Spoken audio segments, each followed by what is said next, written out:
مفتی طارق مسعود special. اس بات میں دو رائے نہیں ہو سکتی کہ سیدنا حسین رضی اللہ تعالی عنہ کو جو کربلا میں شہید کیا گیا یہ کائنات کا بدترین ظلم تھا۔ جس نے آپ کی گردن مبارک پہ تلوار رکھی اس کی بدبختی میں دو رائے نہیں ہو سکتی۔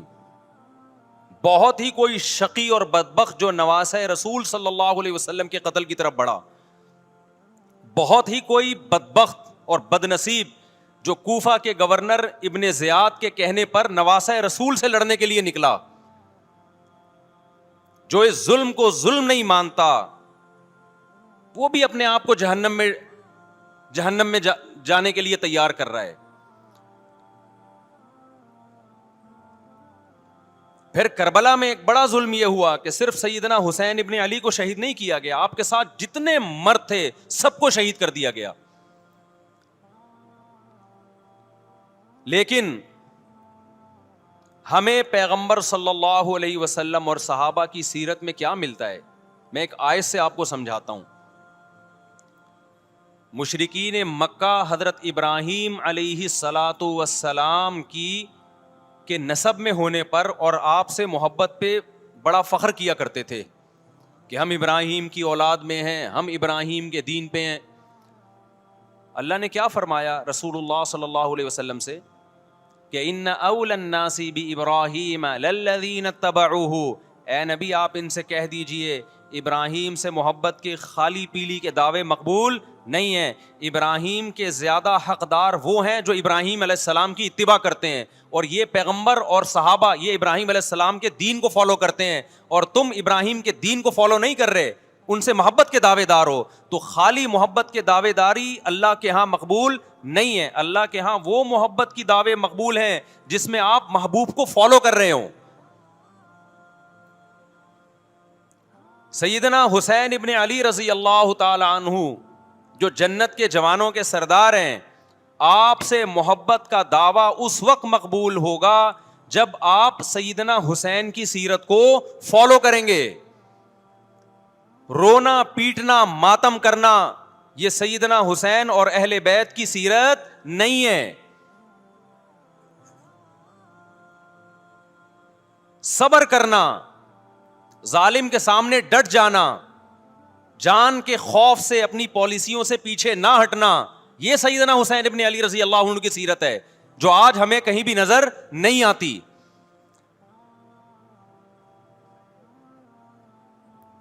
تو ہم نے بھائی دیکھنا ہے صحابہ کا طرز عمل کیا تھا۔ آپ بتاؤ صحابہ کو سیدنا حسین سے محبت تھی یا نہیں تھی؟ کیا غم کا پہاڑ ٹوٹا ہوگا جب اطلاع ملی ہوگی کہ سیدنا حسین ابن علی اور آپ کے اصحاب اور اہل بیت کو سب کو کربلا میں شہید کر دیا گیا ہے، کیا قیامت گزری ہوگی۔ کوفہ سے ایک شخص آیا نا عبداللہ بن عمر سے پوچھنے لگا جو مارنے پر دم کا مسئلہ، انہوں نے فرمایا تم نے پیغمبر کے نواسے کو قتل کر دیا اور مسئلہ یہ پوچھ رہے ہو کہ جو مارنے پر دم آئے گا کہ نہیں آئے گا۔ ایک طرف تم نے پیغمبر کے نواسے کو قتل کر دیا کربلا میں، اور اب ہم سے آ کے مسئلہ پوچھتے ہو جو مارنا جائز ہے یا نہیں ہے۔ صحابہ کے ہاں یہ غم کم غم نہیں تھا۔ دیکھو حضرت معاویہ رضی اللہ تعالی عنہ کے ہاتھ پہ بھی حضرت حسین نے بیعت نہیں کی، لیکن بغاوت بھی نہیں کی۔ کیوں؟ بغاوت سے فتنے کا اندیشہ تھا۔ حضرت حسن جو حضرت حسین کے بڑے بھائی تھے، انہوں نے سیدنا معاویہ رضی اللہ تعالی عنہ کے ہاتھ پہ بیعت کی اور اس اختلاف کو ہمیشہ کے لیے اپنی کوشش کے مطابق ہمیشہ کے لیے ختم کر دیا۔ ختم ہوا نہیں ہوا ایک الگ بحث ہے، لیکن حضرت حسن کا مقصد کیا تھا کہ مسلمانوں کی دو جماعتوں کو میں آپس میں لڑتا ہوا نہیں دیکھ سکتا۔ لوگوں نے کہا آپ خلافت کے حقدار ہیں، آپ نے فرمایا میں دستبردار ہوتا ہوں سیدنا معاویہ کے حق میں۔ حضرت حسن بیعت ہو گئے حضرت معاویہ سے، اور یہ اختلاف کو کیا کر دیا؟ ختم۔ حضرت حسین بیعت نہیں ہوئے، لیکن حضرت حسین نے بغاوت بھی نہیں کی۔ ہر ایک کی اپنی رائے تھی، حضرت حسن کی اپنی رائے تھی، ان کا خیال تھا کہ بیعت ہونا مسلمانوں کے لیے زیادہ مفید ہے، ایک پاورفل حکومت ہوگی، ایک طاقتور ریاست ہوگی، ورنہ لڑتے رہیں گے آپس میں۔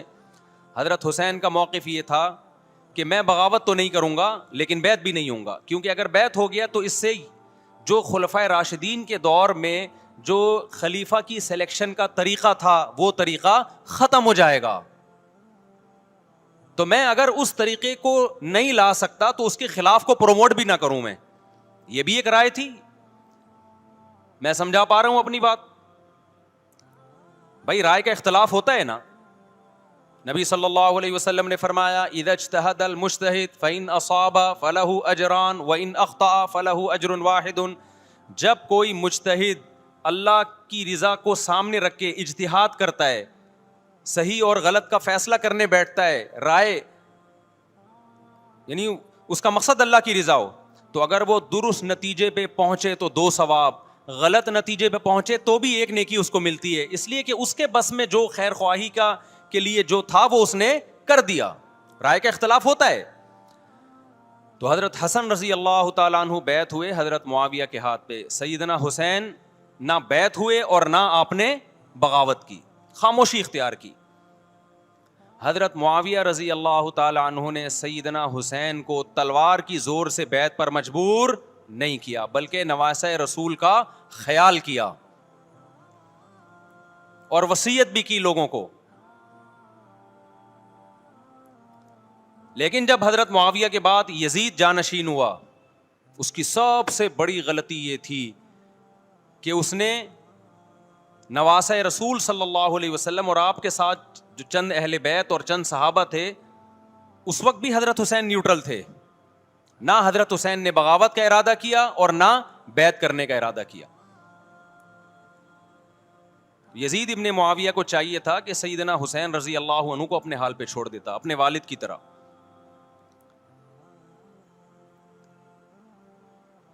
حضرت حسین رضی اللہ تعالیٰ عنہ کو جب کوفہ سے خطوط آئے, یہ میں وضاحت اس لیے کر رہا ہوں کہ حضرت حسین بغاوت کے لیے نہیں نکلے تھے, اس مسلمان حاکم کے خلاف بغاوت کے لیے نہیں نکلے تھے, کیونکہ رسول اللہ صلی اللہ علیہ وسلم کی بہت ساری صحیح حدیث ہے اس بارے میں کہ جو باغی ہے, جو ریاست کے خلاف بغاوت کرتا ہے, اس کو نبی صلی اللہ علیہ وسلم نے اس عمل کو پسند نہیں کیا. تو حضرت حسین رضی اللہ تعالیٰ عنہ کو کوفہ سے خطوط آئے کہ یہاں سارے کے سارے لوگ آپ کے ہاتھ پہ بیعت کرنے کے لیے تیار ہیں. ظاہر ہے جب کسی علاقے کے لوگ دارالخلافہ ہو اور سب بیعت ہونے کے لیے تیار ہوں تو پھر آپ کا جانا یہ بغاوت کا عمل نہیں کہلاتا. حضرت حسین رضی اللہ تعالیٰ عنہ اہل بیت کے ساتھ نکلے. کربلا میں جب پہنچے, مشہور واقعہ آپ 20 دفعہ سن چکے ہیں, وہاں جا کے آپ کو اطلاع ہوئی کہ وہ خبر غلط تھی اور عبید اللہ بن زیاد نے ایک پورا لشکر بھیجا سیدنا حسین رضی اللہ تعالیٰ عنہ کو مجبور کرنے کے لیے کہ میرے ہاتھ پہ آپ زبردستی بیعت ہو جائیں. حضرت حسین رضی اللہ تعالیٰ عنہ نے مطالبے رکھے کہ یا تو مجھے واپس جانے دیا جائے, اور اگر بیعت کرنا ہی ہے تو میں دمشق میں امیر کے ہاتھ پہ جا کے بیعت کروں گا. بہت معقول مطالبے تھے یہ. میرا مقصد ابھی کربلا کا واقعہ بیان کرنا نہیں ہے, اس پہ بہت کچھ کہا جا چکا ہے, خود میرا بھی بیان اس پہ تفصیل سے ہو چکا ہے. اس کے بعد بھی سیدنا حسین رضی اللہ تعالیٰ عنہ کو مجبور کرنا کہ عبید اللہ بن زیاد جو بدبخت انسان جو قاتل تھا اہل بیت کا, اسی کے ہاتھ پہ لازمی بیعت ہوں, جبکہ وہ امیر بھی نہیں ہے, وہ گورنر ہے ایک علاقے کا. تو نواسہ رسول کا خیال نہ کرنا یہ بدترین ظلم تھا جو اس وقت حکومت سے ہوا ہے. حضرت حسین رضی اللہ تعالیٰ عنہ, دیکھو نبی صلی اللہ, آج ہم دیکھتے ہیں کہ جو بڑا آدمی ہوتا ہے نا اس کی قربانیاں ہوتی ہیں, اس کی بڑی بڑی قربانیاں ہوتی ہیں. چھوٹے اپنے بڑوں کی قربانیوں کو کیش کراتے ہیں. آپ نے دیکھا ہوگا فلاں نے بڑی قربانیاں دی اور بچے موج کر رہے ہیں, دیکھا نا آپ نے. لیکن اللہ تعالیٰ نے رسول اللہ صلی اللہ علیہ وسلم کے نسب کو اس سے محفوظ کیا. ہمارے نبی کے 2 بیٹے حسن حسین, آپ کی نسل حضرت فاطمہ سے چلی ہے, دونوں شہید ہوئے ہیں. اس میں بہت بڑی حکمت تھی کہ پیغمبر صلی اللہ علیہ وسلم نے سب سے پہلے تربیت اپنے گھر والوں کی ہے. آج لوگ باہر فنٹر بنے ہوئے ہوتے ہیں, تبلیغیں کر رہے ہوتے ہیں, اپنے گھر کی ان کو پرواہ نہیں ہوتی. نبی صلی اللہ علیہ وسلم نے سب سے پہلے جو تربیت کی ہے کس کی ہے؟ حضرت حسن اور حسین کی ہے. تو جب کربلا میں آپ کو چاروں طرف سے گھیر لیا گیا اور آپ کو مجبور کیا گیا کہ آپ نے ابن زیاد کے ہاتھ پہ بیعت کرنا ہے، تو آپ نے اس ذلت کو گلے لگانے سے انکار کر دیا. آپ کو 100% یقین تھا کہ اتنے بڑے لشکر کے سامنے میں ٹھہر نہیں سکتا، اسباب کی دنیا میں فتح کی امید نہیں ہے. لیکن حضرت حسین رضی اللہ تعالی عنہ نے لڑنے کا فیصلہ کر کے اور شہادت کو قبول کرنے کا فیصلہ کر کے ابن زیاد اور اس زمانے کے حکمران جو اس قتل پہ راضی تھے، قیامت تک کے لیے ان پہ لعنت کے سلسلے کا دروازہ کھول دیا. بعض دفعہ اللہ بھی یہ چاہتے ہیں کہ بدبختوں کو ڈھیل ملے تاکہ ان کا جرم سنستدرجہم من حیث لا یعلمون. قرآن کہتے ہیں نا ہم ان کو ڈھیل دیں گے، ان کو برائی میں ہم آگے بڑھنے دیں گے، ایسے بڑھنے دیں گے کہ ان کو خود بھی پتہ نہیں چلے گا، تاکہ قیامت کے دن ان کا عذاب ان کو کئی گنا بڑھا کر دیا جائے. اب میرے بھائی ہمارے لیے کیا سبق ملتا ہے؟ جب یہ واقعہ ہوا عالم اسلام میں کوہرام مچ گیا، لیکن کیا اس واقعے کے بعد اہل بیت کی جو مقدس اور پاکیزہ عورتیں تھیں، کیا انہوں نے نوحہ کیا یا صبر کیا؟ آپ کا ضمیر کیا کہتا ہے؟ انہوں نے نوحے پڑے ہوں گے یا صبر کیا ہوگا؟ بولو بھائی. صبر کیا. عبداللہ بن عمر رضی اللہ تعالیٰ عنہ جو کوفہ والوں کو ملامت کیا کرتے تھے کہ تم جو مارنے کے مسئلے ہم سے پوچھتے ہو، تم نے حسین کا قتل کر دیا. تو یہ حضرت ابن عمر نے اسی لیے کہا نا کہ آپ کو اس کا غم ہوا تھا. تو ابن عمر کا عمل کیا تھا؟ کیا انہوں نے ماتم کیا؟ کیا انہوں نے چھوروں سے اپنے آپ کو مارا؟ حضرت حسین کا قتل بھی ظالمانہ، اور اس سے پہلے سیدنا عثمان کا قتل بھی ظالمانہ. اگر نوحہ یا ماتم جائز ہے تو حضرت عثمان کی شہادت کے دن بھی جائز ہے، حضرت حسین کی شہادت کے دن بھی جائز ہے. اور اگر ناجائز ہے تو جیسے عثمان کی شہادت کے دن ناجائز، حسین کی شہادت کے دن بھی ناجائز ہے. سمجھ میں آ رہی ہے بات کہ نہیں آ رہی ہے؟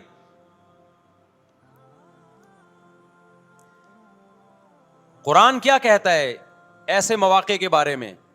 تلک امۃ قد خلت لہا ما کسبت ولکم ما کسبتم. قرآن جب بھی پرانی امتوں کے واقعات بتاتا ہے، قرآن کہتا ہے یہ ایک قوم تھی جو گزر گئی، انہوں نے جو کیا اس کا بدلہ ان کو ملے گا، تم جو کرو گے اس کا بدلہ تمہیں ملے گا. تو ہمیں اللہ نے اس واقعے میں بھی بتا دیا کہ سیدنا حسین کا واقعہ، کربلا کا واقعہ جب سنا کرو تو یہ سوچا کرو یہ قوم تھی جو گزر گئی، جس نے اچھا کیا، حسین ابن علی نے اچھا کیا، ان کو اس اچھائی کا بدلہ ملے گا. اور جو حضرت حسین کے قتل کے حضرت سیدنا حسین کے مبارک خون سے جن کے ہاتھ آلودہ ہوئے، کیونکہ قتل کیا نا انہوں نے، تو لہا ما کسبت، ان کو اس ظلم کا بدلہ بھی ملے گا. تو ہمارا کام کیا ہے؟ ہم نے فالو کرنا ہے حسین کے راستے کو، نہ کہ حسین کے نام پہ ہم نے ماتم کرنے ہیں. حسین کا راستہ کیا ہے جس کو ہم نے فالو کرنا ہے؟ اب میں چند چیزیں آپ کو بتاتا ہوں. سب سے پہلا سبق جو ہمیں کربلا میں ملتا ہے کہ عزت اور دین، ایک طرف دنیا ہے.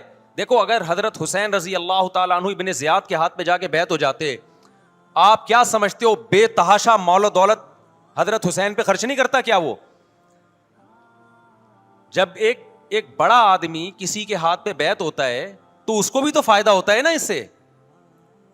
اور کیا حضرت حسین کو یقین نہیں تھا کہ کربلا میں شہید ہو جاؤں گا؟ فتح اور نصرت کی اسباب کی دنیا میں کوئی امید نہیں تھی، مگر آپ نے اہل بیت کو کربلا میں رسوا کرنے پر عزت کی موت کو ترجیح دی ہے.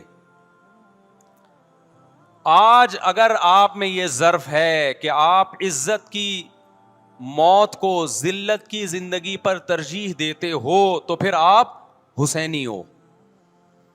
نہیں آئی بات؟ میرا خیال ہے سمجھ.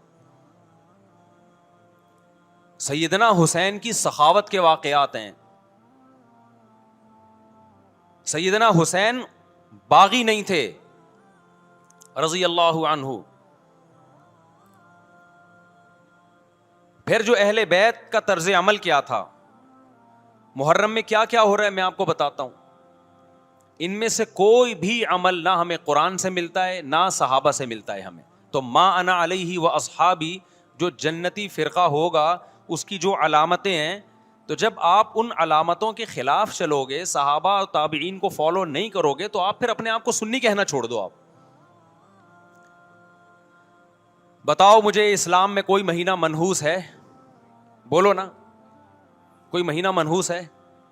تو آپ محرم کو منحوس کیوں کہتے ہو؟ لوگ مجھے کہتے ہیں مفتی صاحب فرقہ واریت پھیلا رہے ہیں. دیکھو, فرقہ واریت جب پھیلا رہا ہوں جب میں کسی فرقے کے خلاف آپ کو کر رہا ہوں. میرے بیان شیعہ لوگ بھی سنتے ہیں, ملتے بھی ہیں. بہت دفعہ ایئرپورٹ پہ ملاقات ہوئی, بڑی عزت سے ملے, میں شیعہ ہوں لیکن آپ سے محبت کرتا ہوں. یہاں مسجد میں بھی آتے ہیں, میں نے کبھی کسی پہ طنز نہیں کیا. اس لیے میں بار بار کہتا ہوں, جو شیعہ کا مذہب ہے اس کو کرنے دو. وہ سبیلے لگاتے ہیں, آپ ان کو مت چھیڑو, جا کے تنگ نہ کرو ان کو. وہ ماتم کرتے ہیں, آپ ان کو مت چھیڑو. وہ نوحے کرتے ہیں, وہ نوحے پڑھتے ہیں, آپ ان کو مت چھیڑو. لیکن آپ اپنی پوزیشن واضح کرو کہ آپ شیعہ ہو یا آپ سنی ہو. آپ تو ایک طرف ہو جاؤ نا. محرم میں اگر آپ مرثیے لگا کے گھوم رہے ہو گاڑیوں میں, اٹ مینز آپ سنی نہیں ہو. آپ نبی صلی اللہ علیہ وسلم کی حدیث ہے ہمارے پاس, ہم اہل سنت والجماعت ہیں, ہم سنت کو فالو کرتے ہیں. تو سنت کیا کہتی ہے؟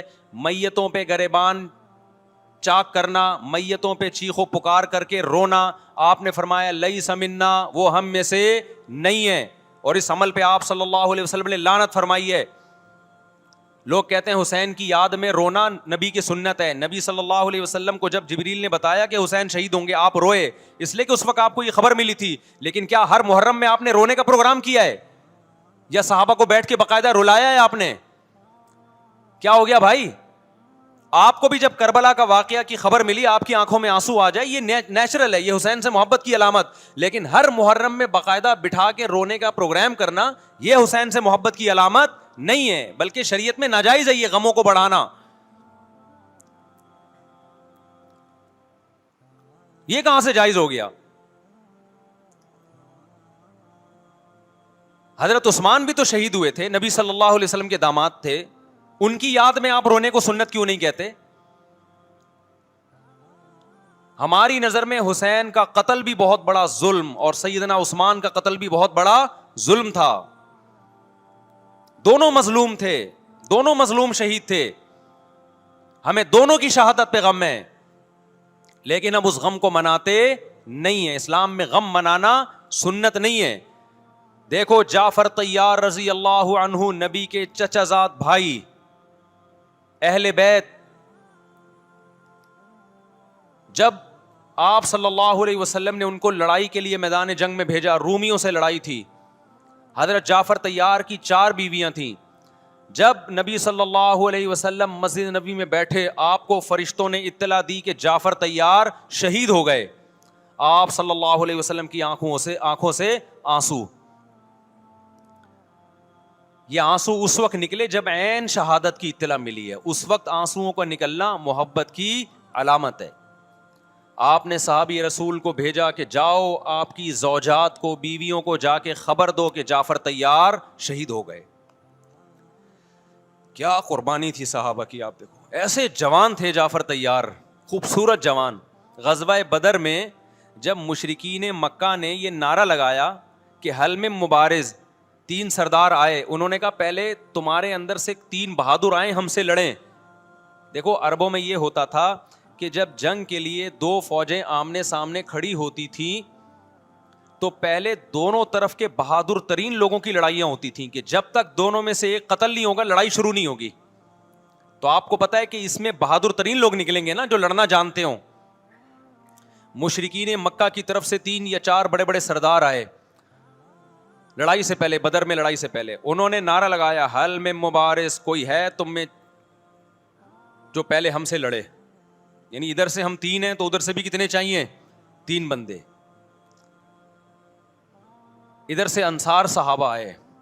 مشرکین مکہ نے کہا لیسو بی اکفائنا, یہ ہمارے جوڑ کے نہیں ہیں, قریشی ہاشمی چاہیے ہمیں, ہمارے نسب کے لوگ ہونے چاہیے.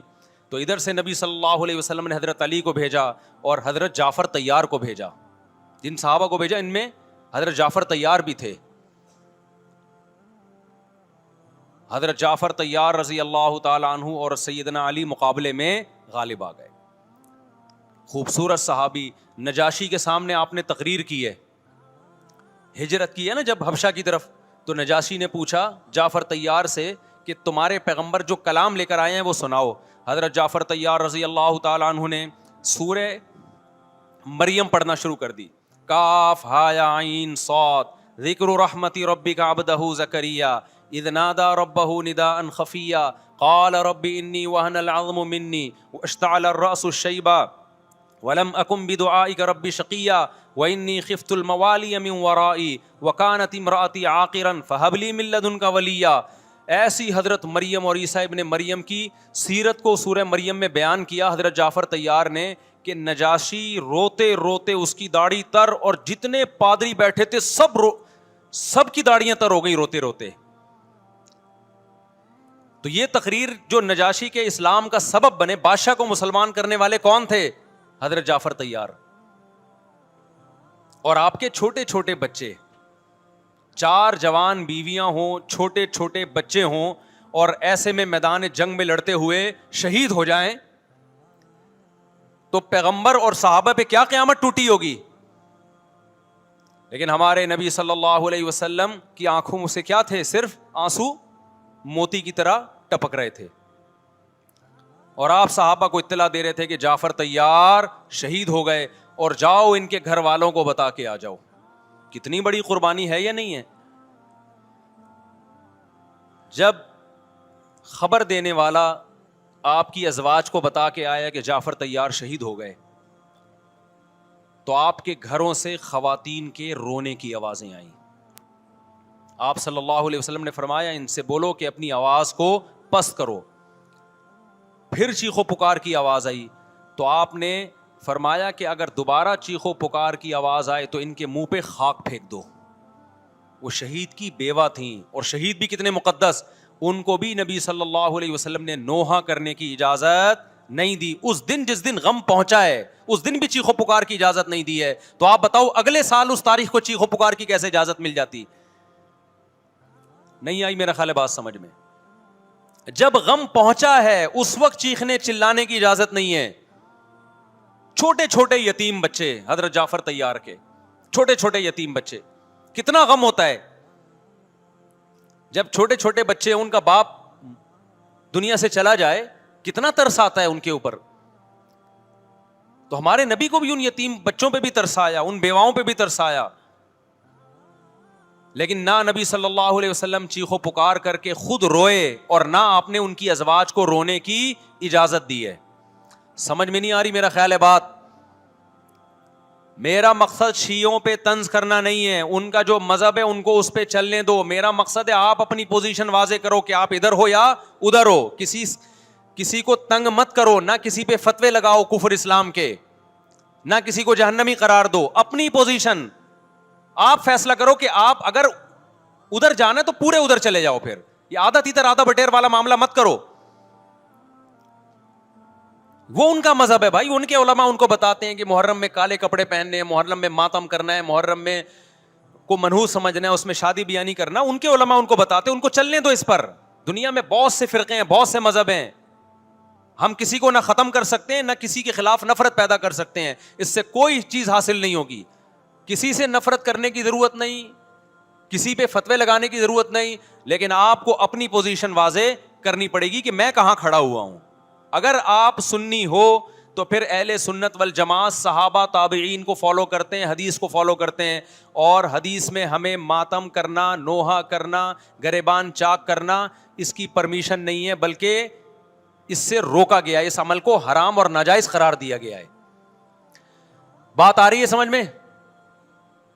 باقی جو شیعہ حضرات کرتے ہیں, ہمارے دوست ہیں شیعہ, میں مذاق میں نہیں کہہ رہا, ملتے ہیں ہم سے, میں کبھی ان سے مذہب کے ٹاپک پہ بات نہیں کرتا, نہ ان کو کبھی چھیڑتا ہوں کہ آپ یہ کیوں کر رہے ہو, یہ کیوں نہیں کر رہے. بھائی اس کا مذہب ہے, وہ اس کا فرقہ ہے, جو کرنے دو اس کو, ہم نہیں کرتے, کیونکہ ہم اہل سنت والجماعت میں. سمجھ میں آ رہی ہے بات کہ نہیں آ رہی؟ پھر ربیع الاول کا مہینہ آئے گا, اس میں بھی آپ اپنی پوزیشن واضح کرو کہ آپ ادھر ہو یا ادھر ہو. 2 فرقے ہیں, دیوبندی بریلوی. میں نہیں کہہ رہا کہ کون جنتی کون جہنمی, لیکن بر صغیر میں جن کو دیوبندی کہا جاتا ہے وہ نظر و نیاز تیجے 40 میں کے قائل بولو نہیں ہے. یہ ان کی کتابوں میں لکھا ہوا ہے, وہ اس کے قائل نہیں ہے. اگر کوئی بزرگ ان میں قائل گزرا بھی ہے تو وہ اس کا ذاتی تفرد ہے, اس کو علماء نے فالو نہیں کیا, اس کو ان کی اجتہادی غلطی قرار دیا ہے. ربیع الاول میں جلوس نکالنا یا مزار بنانا یا مزاروں پہ جانا اس نیت سے کہ وہاں جا کے ہم کوئی قوالی پڑھیں گے یا کچھ بھی, ہمارے ہاں قبرستان جانا صرف اس لیے ہے کہ آخرت کی یاد تازہ ہو, بس اس کے علاوہ اور کوئی کانسیپٹ نہیں ہے.